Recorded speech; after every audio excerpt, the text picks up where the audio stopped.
అందరికీ నమస్కారం. నా పేరు వెనిత. నా పేరు మహేశ్వరి. నా పేరు నిహారిక. మేము ఏపీ మోడల్ స్కూల్లో జూనియర్ ఇంటర్ ఎంపీసీ చదువుతున్నాం. నా ప్రాజెక్ట్ ఏంటంటే చెట్ల నుంచి రాలిపోయిన ఆకులతో అగరబత్తి తయారు చేయడం. చెట్ల నుంచి రాలిపోయిన ఆకులు భూమిలో కలిసిపోయి వృధా అయిపోతున్నాయి.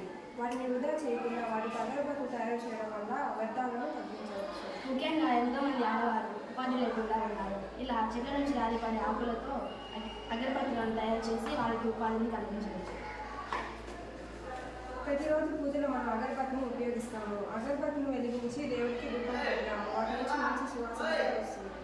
ఇంట్లో అగరబత్తిని వెలిగించుకోవడం వల్ల నెగిటివ్ ఎనర్జీస్ తగ్గిపోయి పాజిటివ్ ఎనర్జీస్ పెరుగుతుంది. సాధారణంగా అగరబత్తులను మనం దుకాణంలో కొనుగోలు చేస్తాం. అలా కొనుగోలు చేసిన అగరబత్తులు కొన్ని కెమికల్స్ కలిగి ఉంటాయి. ఆ ధూపాన్ని మనం పెంచడం వల్ల అనారోగ్యం కలుగుతుంది.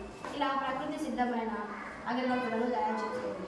ఇలా తయారు చేయడం వల్ల కెమికల్స్ని కూడా నిషేధించవచ్చు. తయారీ విధానం: ముందుగా ఆకులను గ్యాదర్ చేసి దాన్ని 3 రోజుల పాటు ఎండబెట్టి తర్వాత దాన్ని పొడి చేసి తర్వాత దాంట్లో తగినంత నీళ్లు కలిపి మనకి ఏ ఫ్లేవర్ కావాలంటే ఆ ఫ్లేవర్ ఎసెన్షియల్ ఆయిల్ కలిపి ఫ్యూ డ్రాప్స్ ఆఫ్ కలిపి తర్వాత దాన్ని ముద్ద చేసి బ్యాంబూ స్టిక్స్కి అతికించి 3 రోజుల పాటు ఎండబెడితే అగరబత్తి రెడీ అవుతుంది.